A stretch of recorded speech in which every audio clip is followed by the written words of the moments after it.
Bom dia, gente. Essa semana a gente vai estar estudando na célula sobre é possível servir em meio à crise? E a gente vai estar baseando nosso estudo no livro de Atos, capítulo 27. E eu queria destacar do versículo 13 ao versículo 26. Você pode me acompanhar com a sua Bíblia. E diz assim: começando a soprar suavemente o vento sul, eles pensaram que haviam obtido o que desejavam. Por isso levantaram âncoras e foram navegando ao longo da costa de Creta. Pouco tempo depois, desencadeou-se da ilha um vento muito forte, chamado Nordeste. O navio foi arrastado pela tempestade sem poder resistir ao vento. Assim, cessamos as manobras e ficamos à deriva. Passando ao sul de uma pequena ilha chamada Clauda, foi com dificuldade que conseguimos recolher o barco salva-vidas. Levantando-o, lançaram mão de todos os meios para reforçar o navio com cordas e, temendo que ele encalhasse nos bancos de areia de Sirte, baixaram as velas e deixaram o navio à deriva. No dia seguinte, sendo violentamente castigado pela tempestade, começaram a lançar fora a carga. No terceiro dia, lançaram fora com as próprias mãos a armação do navio, não aparecendo nem sol nem estrelas por muitos dias e continuando a abater-se sobre nós grande tempestade. Finalmente perdemos as esperanças de salvamento. Visto que os homens tinham passado muito tempo sem comer, Paulo levantou-se diante deles e disse: os senhores deviam ter aceitado meu conselho de não partir de Creta, pois assim teria evitado este dano e prejuízo. Mas agora, recomendo-lhes que tenham coragem, pois nenhum de vocês perderá a vida. Apenas o navio será destruído. Pois ontem à noite apareceu-me um anjo de Deus a quem pertenço e a quem adoro, dizendo-me: Paulo, não tenha medo. É preciso que você compareça perante César. Deus, por sua graça, deu-lhe a vida de todos os que estão navegando com você. Assim, tenham ânimo, senhores. Creio em Deus que acontecerá do modo como me foi dito. Devemos ser arrastados para alguma ilha. Bom, esse texto aqui, gente, é o texto em que está falando da viagem de Paulo em direção a Roma, né? Porque ele apela para César, né? E ele está sendo levado como prisioneiro para Roma. Então ele está nesse navio. E muito interessante, que o primeiro ponto que eu queria destacar algumas coisas nesse texto, mas o primeiro ponto tá lá no versículo 10, né, que ele diz assim: olha, senhores, vejo que a nossa viagem será desastrosa, acarreterá prejuízo para o navio, para a vida da gente, mas o centurião, ao invés de ouvir Paulo, ele resolveu ouvir o conselho do piloto e do dono do navio e de fato decide fazer a viagem. Nesse período aqui era um período de outono e é um período de muitas tempestades nesse local. Por isso Paulo falou isso, que era um período que não era próprio para navegar no mar. E aí, mas mesmo assim, o centurião não quis ouvir Paulo, ouviu o piloto e resolveu partir. Então esse é um primeiro ponto, né, foi os sinais, né? Paulo avisou sobre essa questão. Segundo ponto que eu queria destacar aqui, ela está lá no versículo 18 e versículo 19, que diz assim: ó, no dia seguinte, sendo violentamente castigado pela tempestade, eles começam a lançar fora as coisas, né, jogar para fora do navio. Não, 19, no terceiro dia lançaram fora com as próprias mãos a armação do navio. E eles começam, quando você vê esses dois versículos aqui, isso é uma característica de que eles estavam com medo, né? Eles sabiam que a coisa estava ficando complicada, né? Já estava um bom tempo chovendo, tempestade, tempestade. Então eles começaram a aliviar o navio. No início, provavelmente, eles estavam confiantes, viram um ventinho lá, não, vai dar pra gente ir, né? Mas agora o medo e o pavor começam a tomar conta dos tripulantes, né? Então, o segundo ponto que eu queria destacar é esse. O primeiro ponto foi o aviso de Paulo. O segundo ponto, o medo que invadiu a tripulação. O terceiro ponto que eu queria destacar, né? Quando a gente é invadido pelo medo, né? A perda da esperança, né? Porque o medo, ele gera isso, né? Quando você está com medo, a esperança começa a acabar, né? E eles perderam, né, essa esperança. Vê o versículo 21, tá? Visto que os homens tinham passado muito tempo sem comer, Paulo levantou-se diante deles e disse: por conta de perder a esperança e por esse medo, ele disse assim: olha, primeiro Paulo fala para eles: ó, vocês tinham que ter ouvido o meu conselho, igual mãe, né? Tá vendo? Eu falei. Vocês tinham que ter ouvido o meu conselho. Não partia de Creta, porque aí vocês teriam evitado esse prejuízo aí. Mas Paulo fala, ó, mas vocês precisam comer. Então, Paulo olha e fala até para eles, porque perderam, estavam com medo, perderam a esperança, e quando a gente está nessa situação, o que acontece com a gente, né? A gente fica sem fome, não quer comer, né? Tem gente que come até quando tá com uma crise de ansiedade, alguma coisa, tem gente que começa a comer, né? Mas a maioria das pessoas perdem a fome, né? Quando você está numa situação em que está numa situação de medo, de ansiedade, de angústia, o que acontece? O nosso corpo começa a não querer comer, a gente perde a esperança, né? Mas o interessante aqui, que a gente está falando sobre esse ponto, né? Sobre o medo que invadiu eles, a perda da esperança. Mas por que estava acontecendo aqui? Quantas vezes nós somos empurrados para o meio da tempestade, mas muitas das vezes a gente entra na tempestade por conta das nossas escolhas, né? Às vezes a gente busca a tempestade, né? Decisões erradas que a gente toma. Aqui foi uma decisão errada que eles tomaram. E por conta disso, eles entraram na tempestade. Existiam os sinais. Não era uma época boa para navegar, né? Paulo tinha falado ali com ele, certamente Paulo, se Paulo falou, ele provavelmente ele devia, apesar de ser um prisioneiro, ele era uma pessoa influente. Ele era uma pessoa influente. Então, tanto que a Bíblia narra que ele vai falar com o centurião. Então ele tinha assim alguma coisa, o centurião devia olhar e dizer assim, não, esse cara merece ser ouvido, porque Paulo foi lá para falar. Mas o centurião, naquele momento, não deu atenção. Falou, não, prefiro ouvir aqui o piloto, o dono do barco, tá um ventinho tranquilo. Ele não prestou atenção nos sinais, né? E quantas vezes nós entramos, vamos para dentro de uma tempestade, existem os sinais e a gente toma decisões erradas, né? Vemos os sinais, às vezes, sinais de Deus ou sinais que estão à nossa volta e entramos na tempestade por conta das nossas escolhas. Você já viu aquela pessoa, né? Aquela jovem um jovem que quer casar, tá doido para casar, olha para a menina, não, essa é a menina dos meus sonhos, ou esse é o rapaz dos meus sonhos, e parte para o relacionamento e fica naquela euforia, né? E aí existem os sinais.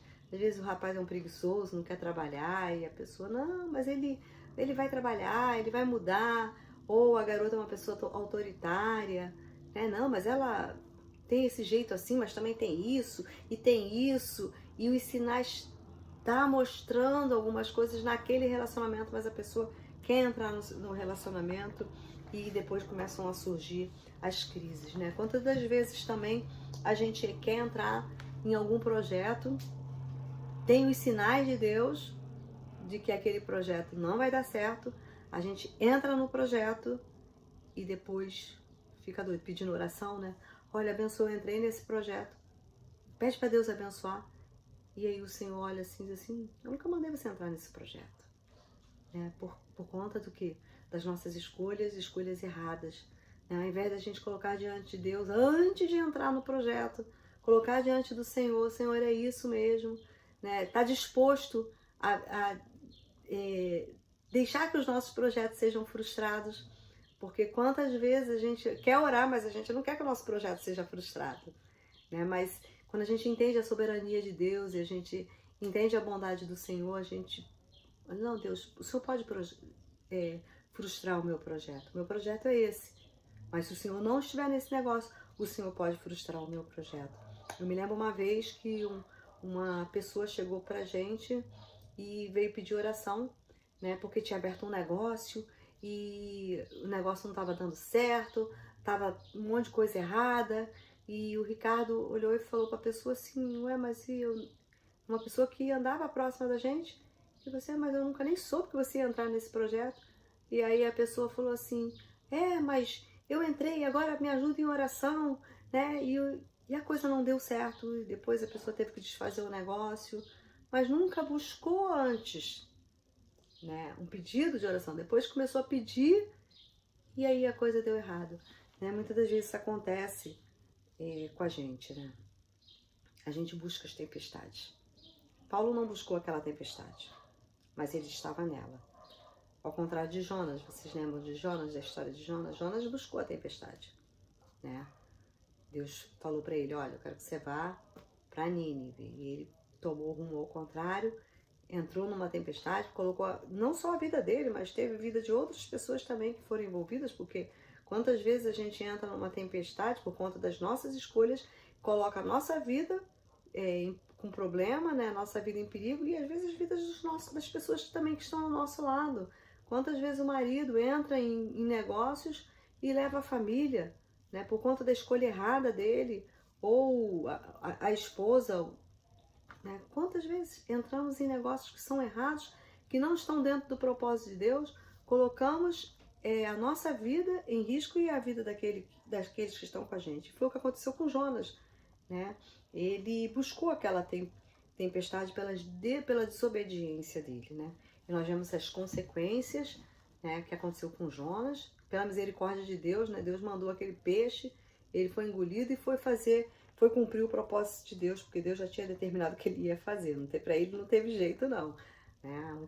Pra gente, às vezes, Deus fala, você fez a sua escolha errada, entrou nessa tempestade e Deus, às vezes, pela sua misericórdia, ele tira a gente da tempestade, mas a gente sai, né, com marcas, em crise, sofrido, mas foi por conta das nossas escolhas erradas. Mas um terceiro ponto que eu queria destacar aqui, né? Paulo, o segundo ponto que eu destaquei foi o medo, né? A perda da esperança. Mas diante disso tudo, Paulo também ele vem e fortalece aqueles homens. Vocês veem lá no versículo 22 que está assim, olha, mas agora recomendo-lhe que tenham coragem, pois nenhum de vocês perderá a vida, apenas o navio será destruído. Vocês acham que Paulo não estava com medo? Certamente ele estava com medo, ele é humano, né? Mas ele recebeu uma palavra do Senhor, uma palavra de fortalecimento do Senhor, né? Muitas das vezes Deus, ele permite que o medo invada a gente, mas ele, logo depois, né, ele traz palavras de fortalecimento. Às vezes ele usa pessoas para nos fortalecer, ele usa a palavra de Deus, né, a própria palavra dele, que nos fortalece e tira de nós o medo, né? Quantas vezes somos invadidos pelo medo, pela angústia, pela ansiedade. Eu me lembro uma época da minha vida em que toda vez que eu ia dormir, eu sentia muito medo. E eu ficava muito ansiosa, eu taquicardia, e aí o diabo vinha na minha mente dizendo, você vai morrer hoje, hoje você vai morrer. E eu fui sendo invadida por aquele medo, né, todos os dias, né? E eu me lembro um dia que eu comecei a ler o livro da Joyce Meyer, Batalhas na Mente, e ali Deus foi falando para mim sobre o que é vencer uma batalha na sua mente, né? E eu me lembro que a partir daquele livro, né, orando ao Senhor, Deus tirou de mim todo aquele medo, que eu fui perceber que eu estava numa crise, em crise de ansiedade, que estava me gerando aquilo tudo, né? Então Deus me deu aquele livramento, né? Mas Paulo diz assim, olha, vocês devem ter coragem. No versículo 23, o que ele diz? Olha, porque ontem à noite me apareceu um anjo de Deus a quem eu pertenço e a quem eu adoro e me disse, Paulo, não tenha medo, né? Paulo, não tenha medo. Paulo recebe essa palavra de fortalecimento para ele e para todos que estavam com ele, né?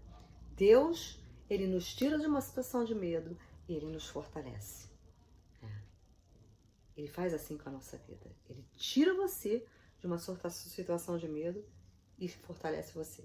Paulo, ele sai da situação de medo e ele é fortalecido, porque ele também estava com medo, porque o anjo falou para ele, não tenha medo, ele estava com medo, claro, você está no meio de uma tempestade, gente, nós somos humanos. Paulo, apesar de tudo, ele era um homem, com certeza estava com medo, né, daquela situação, e não foi um dia nem dois, foram vários dias que eles estavam naquela situação. E ele sai daquela situação de medo e ele começa a fortalecer também os que estavam com ele, porque lá no versículo 25, ele diz assim, olha, tenham ânimo, senhores, creio em Deus que acontecerá do modo que me foi dito. Então ele diz, eu creio em Deus que vai acontecer do modo que me foi dito. Tá? A situação ali, ela não melhorou, mas a perspectiva melhorou. A perspectiva do que eles estavam vivendo. Né? Tanto que a situação não melhora, que você vai lendo o texto ali, os marinheiros quase que eles já saíram e abandonaram o barco. Né? Mesmo diante daquela situação. Né? E ali, poxa, um barco tinha 276 pessoas e todos saíram são e salvos. Paulo encoraja todo mundo, né? naquele momento. E a minha pergunta também para você nessa manhã, como é que você está reagindo nesse tempo de pandemia, né? Como é que você está reagindo? Você é a voz da esperança ou é a voz do medo? Às vezes somos a voz do medo. Disseminamos medo. Ah, olha, não podemos. Ó, tá assim. E a gente dissemina um medo tão grande. Gente, não tem... Existe uma coisa que é precaução. Existe a coisa que é um medo exacerbado. A gente precisa entender o que a gente está vivendo. Nós temos aproveitado, né? Minha pergunta é, nós temos aproveitado esse tempo para servir ou também a gente está tomado pelo medo? Nós somos, né? Nós, igreja, somos a resposta desse mundo. Né? Quantas pessoas estão aflitas, desesperadas, e nós podemos dar uma palavra de esperança, porque nós temos a esperança. A palavra de Deus diz que a nossa luta não é contra a carne, contra o sangue, mas sim contra principados e potestades. Essa é a nossa luta, que domina, os dominadores deste mundo tenebroso. Quando a gente abre a nossa boca, a gente abençoa, ou a gente espalha mentira, fofoca, fakes. Quantas vezes abrimos a nossa boca para não ser bênção na vida de outras pessoas? Para trazer desesperança, para trazer angústia, para trazer medo. Quem nós somos? Qual tem sido o nosso posicionamento? Qual tem sido o seu posicionamento? Você tem sido bênção? A nossa esperança, queridos, não é que nós temos um lugar celeste esperando por nós, mas esse mundo ele está desesperançado. E aí o quinto ponto que eu quero destacar aqui, que diante de tudo que Paulo passa, diante de toda essa situação, Paulo, ele passa a servir, veja bem, ele passa uma situação de medo, né? Falta de esperança, porque eles perderam a esperança naquele navio, né? Ele passa por uma situação em que ele precisa fortalecer, ele fortalece os tripulantes daquela navegação, né? Fortalece os tripulantes, e ele, depois de passar por isso tudo, ele passa a servir. Que se você for olhar lá o texto, capítulo 28, quando eles chegam lá na ilha de Malta, a primeira coisa que eles chegam lá, né, os habitantes ali da ilha mostraram compaixão por eles, bondade para com eles. Eles sentaram, foram comer. Paulo pega lá um graveto para fazer um fogo. O que acontece? Uma víbora vem, enrola no braço dele, morde eles. Aí o pessoal, pô, esse cara era assassino. Ele não se salvou do navio, mas ele vai morrer. Ficaram esperando ele morrer. Paulo não morre.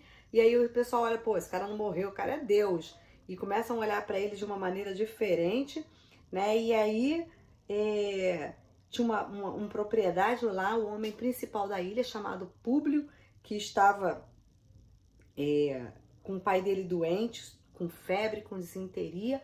Paulo vai para aquela casa ali, ora pelo pai de Públio, o pai dele é curado, e a partir dali muitas pessoas vão até Paulo e são curados por Paulo.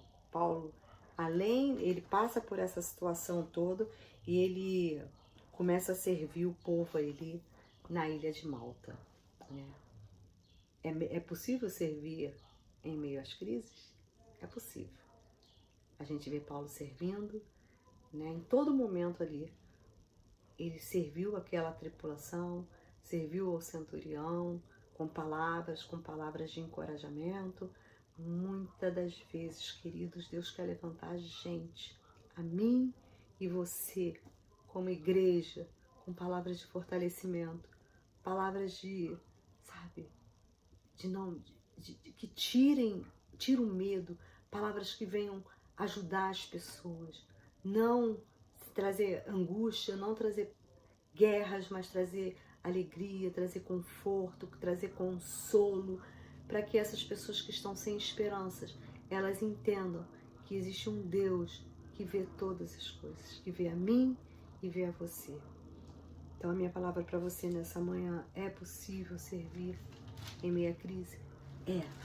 Não olhe para essa crise que a gente está vivendo, sabe, como se as coisas estivessem perdidas, porque você pode servir, né? Nós podemos servir com uma palavra, nós podemos servir com ajuda, ajudando outras pessoas que não podem, que estão com dificuldade, estão com dificuldade financeira. Use aquilo que Deus deu para você, para ser bênção aonde você estiver. Amém? Deus abençoe. Deus, eu quero te agradecer e louvar o teu nome, Pai, por essa manhã, por esse dia. Eu oro para que o Senhor se revele na vida dos teus filhos, na vida da tua igreja, na nossa vida, em nome de Jesus. Amém. Deus abençoe.